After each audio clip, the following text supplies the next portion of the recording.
ఇలా తినకుండా ఉంటే మంచిది. ఏమి నష్టం జరగదు, లాభం తగ్గుతుంది. కొబ్బరి నీళ్ళని విడిగా త్రాగినప్పుడు అది పావుగంట అరగంటలోపే బ్లడ్లోకి వెళ్ళిపోయి తేలిగ్గా బ్లడ్లో చేరి లవణాలు, విటమిన్స్, మినరల్స్ని త్వరగా అందించి మనకు తక్షణ శక్తినిస్తాయి. అదే నీళ్లు తాగేసిన వెంటనే కొబ్బరి తోడింది కూడా తిన్నామంటే కొబ్బరి జీర్ణమయ్యేంత వరకు కూడా ఈ నీళ్లు ప్రేగుల్లోనే ఆగవలసి వస్తుంది. అందుకని నీళ్లు త్వరగా అబ్జార్బ్ అవ్వకుండా మన శరీరానికి ఉపయోగపడకుండా వెంటనే ఈ కొబ్బరి కాస్త అడ్డుపడుతూ ఉంటుంది. అంచేత కొబ్బరి బొండం నీళ్లు త్రాగండి.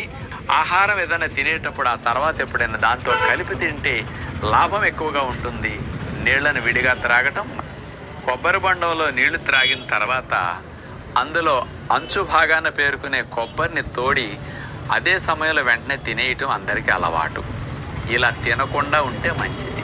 ఏమి నష్టం జరగదు, లాభం తగ్గుతుంది. కొబ్బరి నీళ్ళని విడిగా త్రాగినప్పుడు అది పావుగంట అరగంటలోపే బ్లడ్లోకి వెళ్ళిపోయి తేలిగ్గా బ్లడ్లో చేరి లవణాలు పని కదనా ఏమన్నా